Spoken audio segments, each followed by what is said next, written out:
mga ka-chay! Wow, grabe. Welcome na welcome. Good evening mga kachay! Ako si Lee Ann Daine! at you are watching New Normal to Try this evening.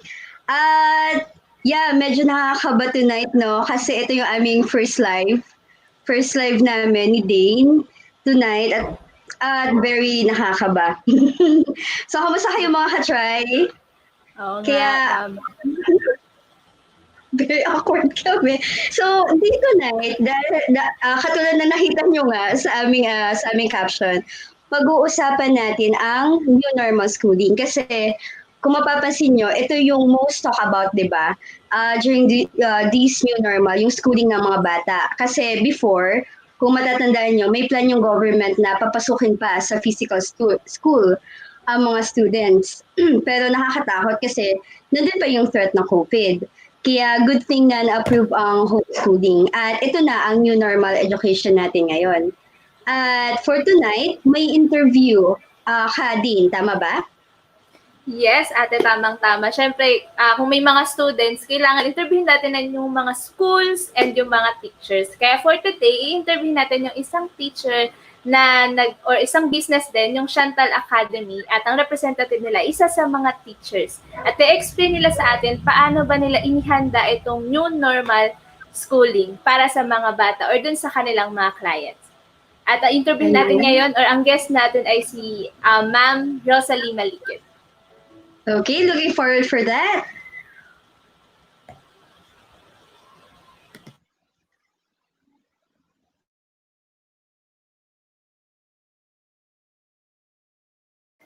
Hi, Dane. This is Rose from Chantal Academy.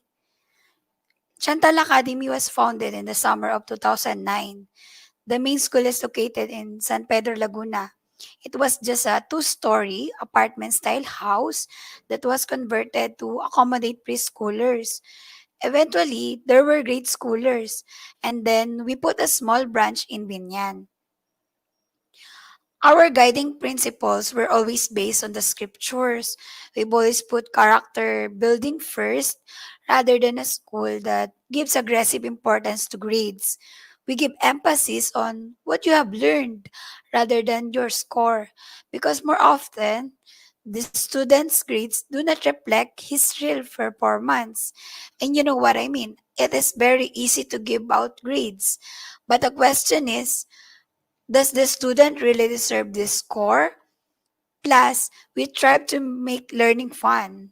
We try to make the school environment not just a place for learning, but fun learning. Chantal Academy is committed to foster the enjoyment and development of the uniqueness of each student through a Christian community-centered educational environment that encourages lifelong learning in preparation for any early success and school readiness with an emphasis on a God-given relationship with parents.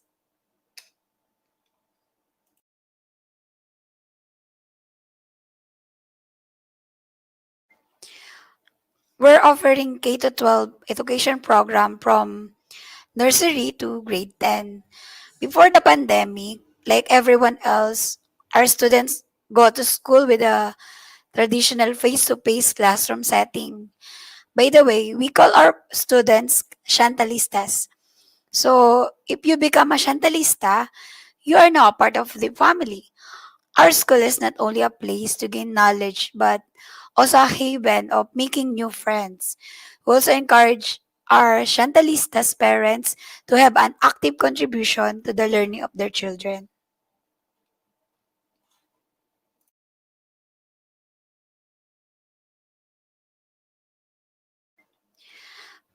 Oh, yes, that's true.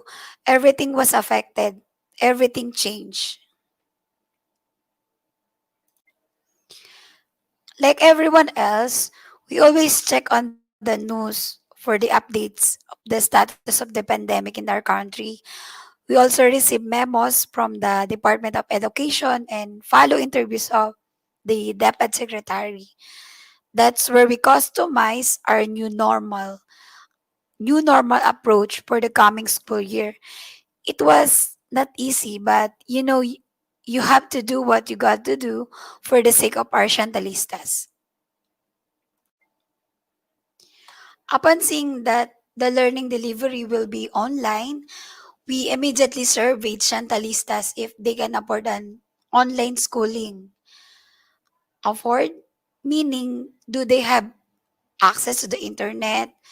Do they have enough internet connection that can cater to long hours of schooling? Do they have gadgets that they can use? So these are some questions we need to know so we will be able to understand how we can help or assist our Shantalistas.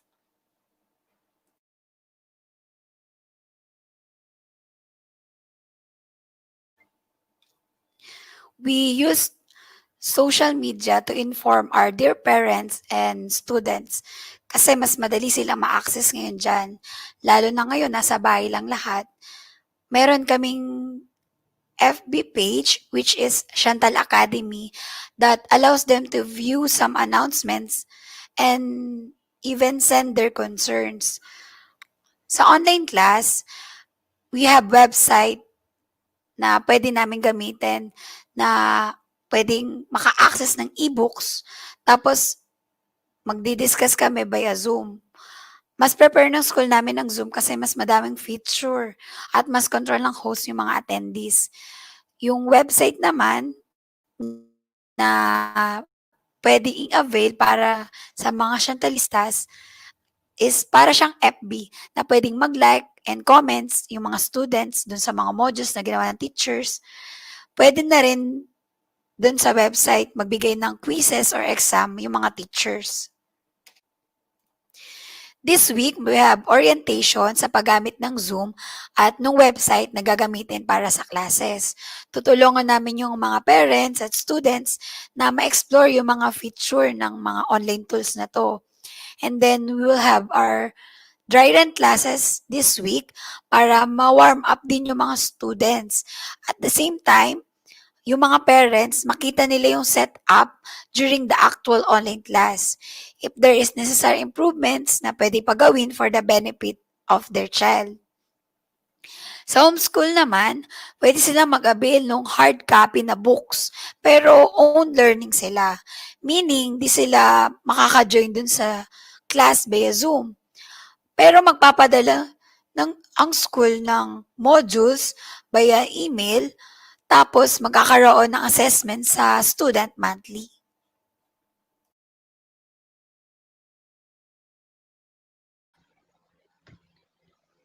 Ang galing! Nakakatuwa, no? Yes, sobra. Kasi yung online schooling, saka friend mo siya, di ba? Tama ba? Tama ba din? Yun. Yes. Yan, batiin natin. May mga nagko-comment dito natin. Una-una si Kuya Joey. Good evening po, Hot Chicken Wings Lee Ann, at sa mga Katry Nation. Kuya, bakit chicken wings? Kuya, lilipad na ba kami? Pwede na po ba? At sabi pa, eto, pinsa ko to, si Ate Gina Hugo Sabillon. Good makeup dalaga na well. Joke lang po. Yes, new normal. New normal. Kahit nasa bahay, kailangan maganda makeup. Tama ba din? Yes, dapat po yun. Kailangan. Kahit na nakapanjama ka lang, tapos naka-working clothes, makeup ang pinakamahalaga. True. At para sa sa mga makeup, i-plug na natin din ang Try. Yes, ni Ate Gizzy para sa mga makeup tips. Yeah. Kaya ang nice nun, kasi di ba pinag-usapan ni about Chantal Academy, about school. Siyempre, hindi naman dapat matatapos yung ating show na wala tayong interviewin na student na nag-homeschooling. Ito, friendly ko to. Kaya, aalamin natin ano bang experience niya sa homeschooling. Kaya, let's welcome Hannah! Hi, Han! Hello. Kamusta, Hannah? Hi. Or Good evening. Thank you for having night po. medyo frozen lang si Hannah, pero narinig natin siya. So, Hana, para malaman din natin ng mga katry natin, ano bang course mo?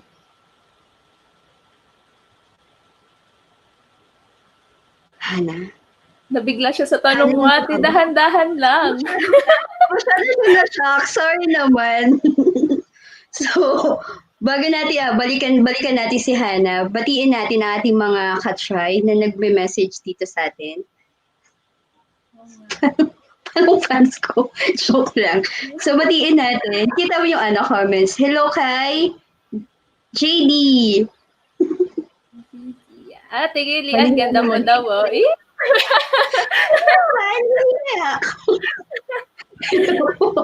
Tapos nag-hello din si PJ. Sabi, ganda naman ng bunso, Hana. Ayan. Hello din daw kay Ate Daine. Kaya medyo nawala si Hana.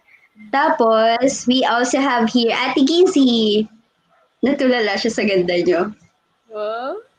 Ate Gisi, mag-guest ka sa amin, matutulala din sila. Ako si Ate Gizi pa. Hello din kay Miriam. Hi. Ang daming fans ni Ate Lee, naks naman. Bali talaga, hinatak talaga aming barangay para dito. So yun, wala si Hana, siguro pag-usapan na lang natin to. Tayo talaga.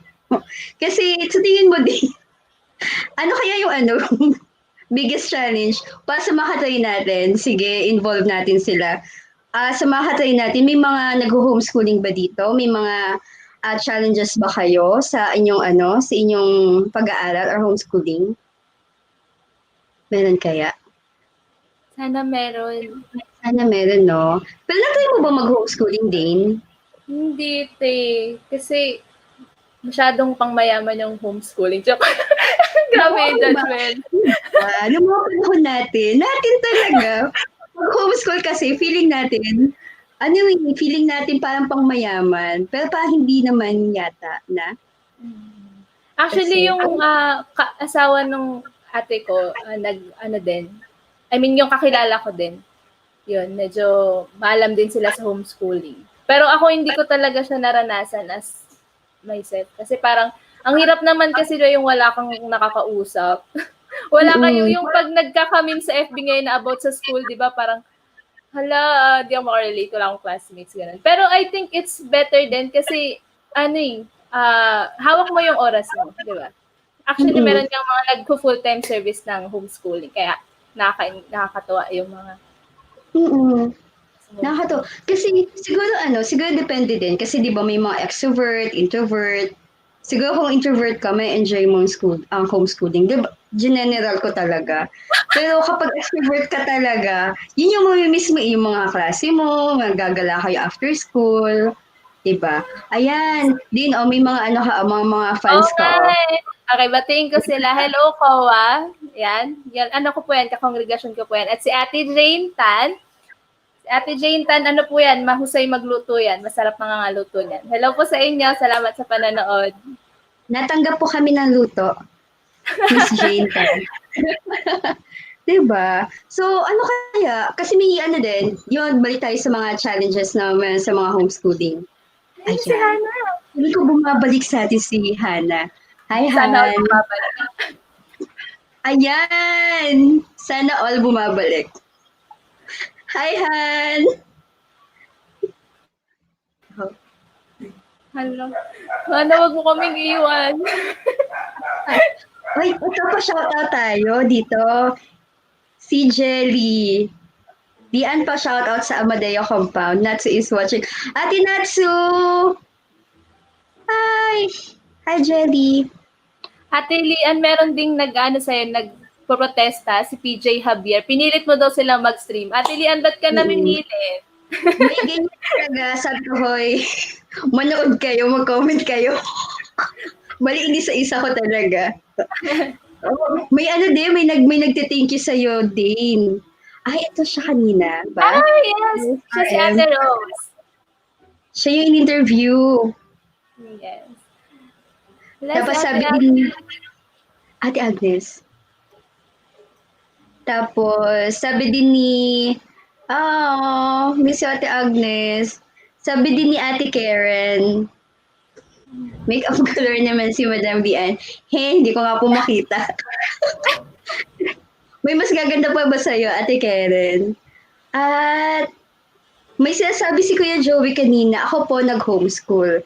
Ang challenge po, late ako parati. Kaya until ba, di pa ako lumat.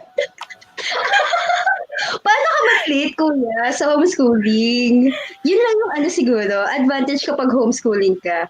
Parang ang hirap namang malate, di ba? Kasi parang sobra ka na naman kung malilate ka pa sa homeschooling. Pambabangon ka na lang, di ba? Hindi mo rin sure, Ate Lee Ann. Mga ganun. Mga nagpupuyat, no?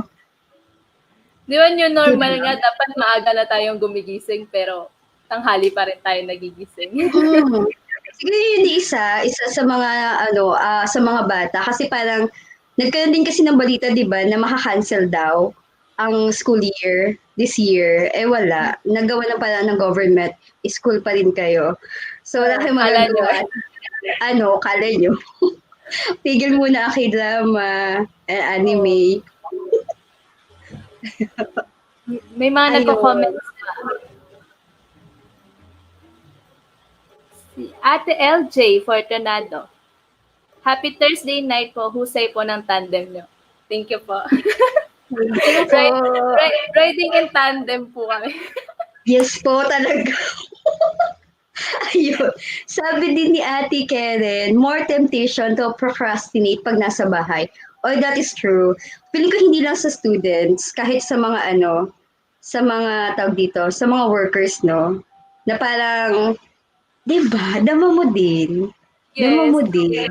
Alam niyo, kasi di ba yung work ko din as online tutor, yung klase ko 8:55 sometimes ganyan. Tapos nalilate pa rin ako, parang nakakaharap pa rin ako 8:54 na. So, yun. Totoo yung sabi ni Ate Karen. I agree with that. Karen talaga siya. Hindi Karen. Nakalagot ka dito, joke lang. Sabi din dito ni JD, di na din nakakaligo yung mga homeschooling. Hoy, huwag mo na lahat, ikaw lang yun. Yun din eh. Kasi hindi ka naman naaamoy, wala ka naman kaklase mga amoy sa'yo, no? Totoo. Diba? Pili ko bumabalik talaga si Han. I'm sorry po. I have a bad connection. Hi, Han! Okay. Kamusta? Hello. Ganda-ganda, oh. Ano? Wala. Ano? Sana sana okay ka lang. Oo. Actually, hindi lang talaga siya gumagalaw. Or may tinatanong si Ate Agnes, oh. Sa'yo din. Ate! Oh. Ate, nasa na yung show mo? Ay, Angela ulit. Okay. Hi, Han. Okay na. Okay na. Okay. I just moved on. Okay, good. Yay! Mali pinag-uusapan ka namin habang wala ka. Thank you Kamusta po. ka Thank you. Yes, pa. I can hear it now. Okay. Ayun, kanina di ba pinag-uusapan nga natin na isa ka sa mga nag-homeschool, di ba? Na students. Tama ba? Yes po. For 2 years now. Ayun. So, may ahead si Hana sa mga nag-homeschool this pandemic. So, parang sensei na siya, master na siya. So, kaya, Hana, ano ulit yung course mo? I'm in senior high right now po, and my course is accountancy, business, and management. Accountancy. Ang hirap. Math, no? ABM in short. ABM in Yes, short. po, ABM. So, kailan nag-start ang classes nyo, Han? August 24 po. August 24. Oh, so ito, pinag-usapan din namin ito before. Ano yung biggest challenge for you about studying from home dahil sa pandemic? Well, following the schedule po, and um yeah, because of course you do it yourself po eh. You study by yourself. It's not like in a usual because as for sorry, my answer is not during this pandemic, because it's been 2 years already po that I've been in homeschool. So it's the pandemic has really no difference with me. So my answer would be po, for 2 years that I've been studying in homeschool, the biggest challenge is that having self-discipline, following my schedule, because in regular school po, of course you have a schedule that you have to follow every day. At this certain time you have to be there, and there's a facilitator, so and you have classmates, Mm. so you'll really have to follow everything. But in homeschool po, so you'll have to do it yourself, and it really takes self-discipline po, but which is something still hard, and I myself, I'm still trying my best to master it po. And also the procrastinating thing, of course, because no one is Mm. always looking at you, na tsaka Mm. you're not with your other classmates, because usual school po in usual school, of course, may mga kasama ka. So you tend to compare yourself with others. If others are getting better, or if you're not getting better. But at homeschool, or like what others are having now po, online school, you don't have others. You don't have to look at others. You don't have to compare your progress with others. So you're not being Mm. challenged sometimes po. But good thing for others, though, those who are having online classes, they're still having their classmates. But as for me, I don't have a classmate po. Yun po. Hmm. Actually, interesting din yun. Kasi parang when you're with others nga, parang na-challenge ka to do better. Pero kapag kung ikaw lang, yun nga, siguro yun dahil ako ba't nagpa-procrastinate yung iba. Tapos ito, gusto ko na i-share to, sinabi ni PJ. Gusto ko din malaman yung ano mo, sabi mo, input mo dito. Sabi niya, I try distant learning, hamon yung pag-start magbasa ng modules at gumawa ng activities. Hello, procrastination. So, gaano kahirap ba yung magbasa ka ng modules on your own? Parang lesson plan. Is it Yes hard? po. How is it? Because in usual school po, because I my whole life I've been in the regular school po. I just started homeschool when I was in senior high. And because in the regular school po, of course, your teacher is following a lesson plan. So at a certain time, this lesson has to be finished. But as for you, you study at your own pace. So it depends on if you're a Mm. slow learner or fast learner. And as for me po, studying it by myself, I'm a bit slow. So it's a bit hard po. Yun nga, yung sticking up with the modules, things like, tsaka po, lalo na kapag another thing po, sa regular school, you have a facilitator. So, someone can Mm. teach you when you don't understand something po. But at home school, walang magturo. Or if you have a Mm. tutor, then better. Yun po. Totoo yan. Tapos ito din sabi ni Kuya Joey, ito maganda din tong sinabi niya, focus po sa module is a big challenge kasi nasa bahay, relax at madaming panggambala. Katulad ng magluluto, maghuhugas pinggan, then mag-mop ka pa, at bago ka pa mag-mop, ang dami, mag-vacuum muna sa shelf, sana all may vacuum. At kapag pahinga ka, maglalaba ka pa. Hala, Kuya Joey, pinapahirapan ka po ba sa inyo? That's true po. Then, nakakaano din sa pag-aaral. Yes po. Parang pangit. Kasi kailangan mo magsaing, kailangan mo magluto, kailangan mo ganito po. So, uutusan ka ni magulang. so, yung salip na focus minsan. Yun po. So, really have to set the schedule and be really strict with it. It's a bit challenging din po. Pero, better for others really who are having online classes po kasi they really have to follow their schedule. As for me, I don't have something like that po. Yun. I see. Nice. So ito, what did you do to adapt to this new normal schooling? Or paano mo napaglabanan yung mga challenges na yon? Pinaglalabanan ko pa rin kasi hanggang ngayon. Lumalaban ka pa din.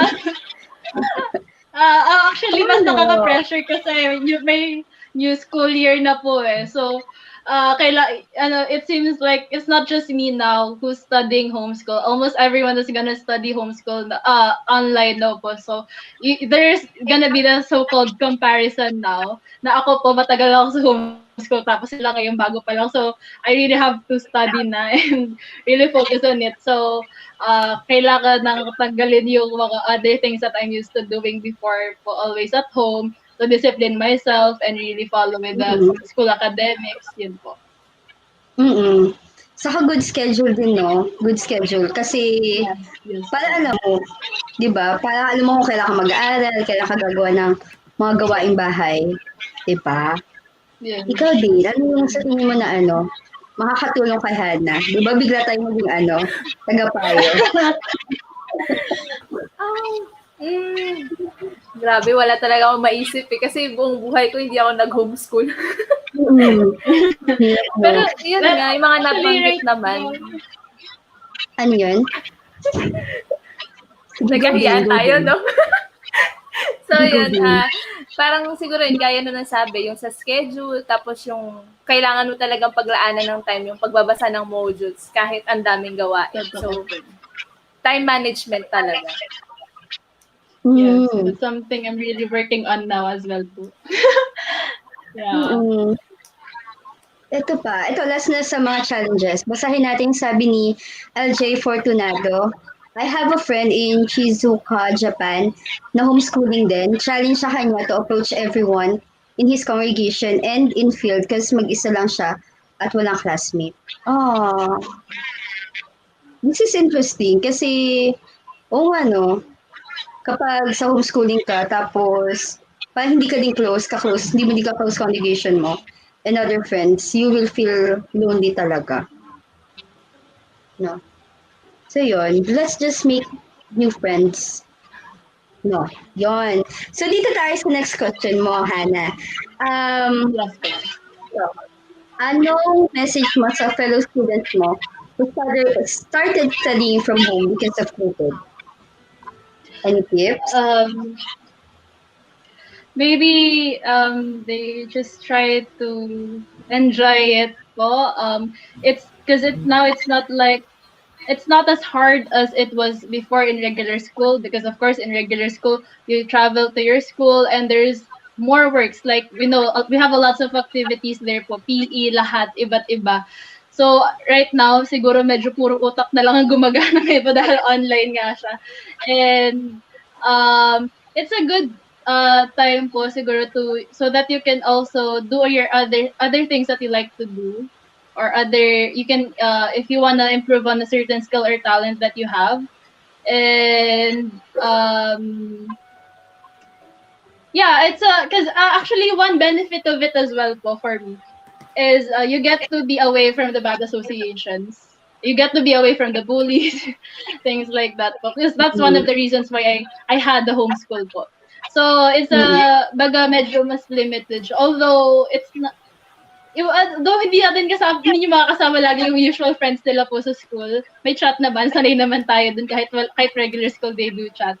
Pero yun po, enjoy na lang nila siguro. And yeah, it's a good time to focus on other things that you also like to do, because that's one of the reasons why I really had it po.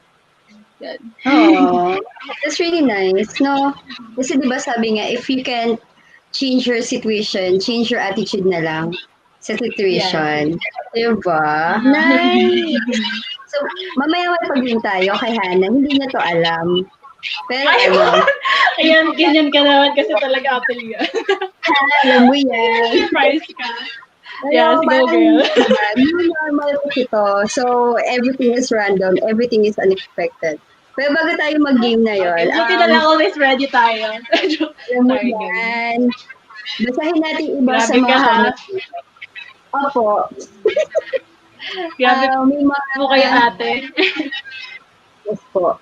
I-shoutout natin dito si Macram, support system is here. Ito po yung mga binayaran ko para manood. So, Ate Lian, ang dami mo ng utang. Actually, pala.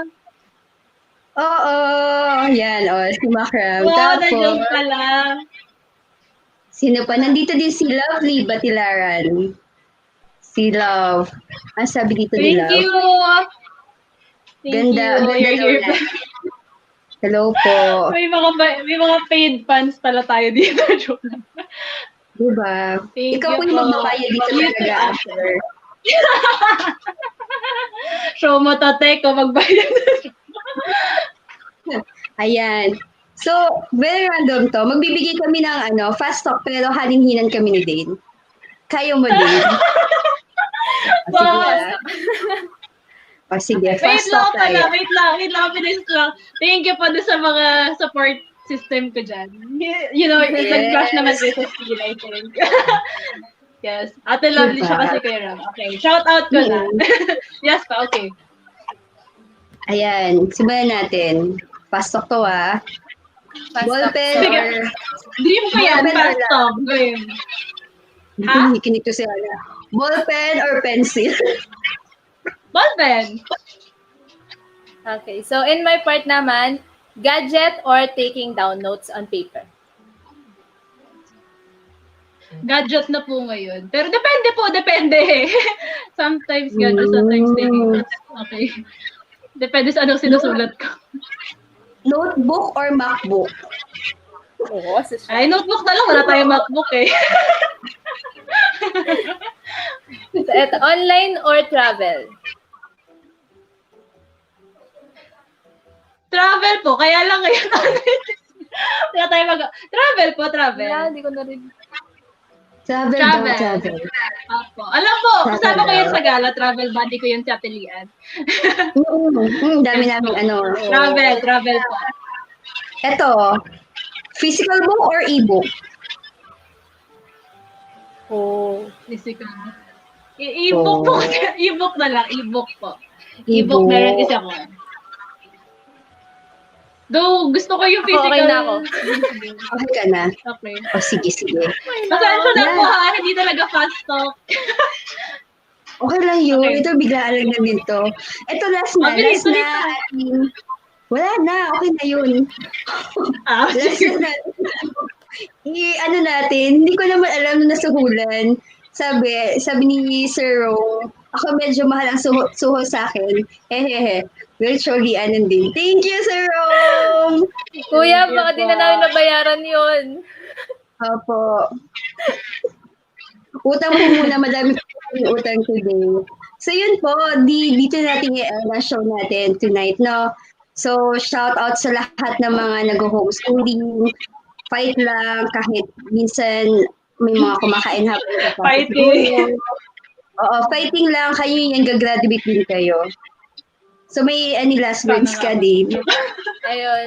Gusto ko lang ding batiin yung mga friends ko nanood. Although hindi nag-comment, pero nakita ko nanood sila Joshua Pasag, si Martin din, nakita ko nanood, si Ate Merlinda, si Bulangkaw, si Ate Jen Pasco, si Koa, at marami pang mga friends na nanood. So, thank you so much po sa inyo. At gusto ko rin i-shoutout na rin yung aking mga Red Velvet friends dyan. Yung aking mga yachts din na manonood din mamaya. Mga Red Velvet friends yan. Nice. Sige, ako din. Pa-shoutout po doon sa escape room. Si PJ, si JD, si Ram, si Lovely, yung mga nanood po at nag-comment. Ayun, pinasalamatan ko na kayo, JD. Okay na yan. So yun po. So till next week. And thank you po. Thank you mga ka-try. Good night. Thank you.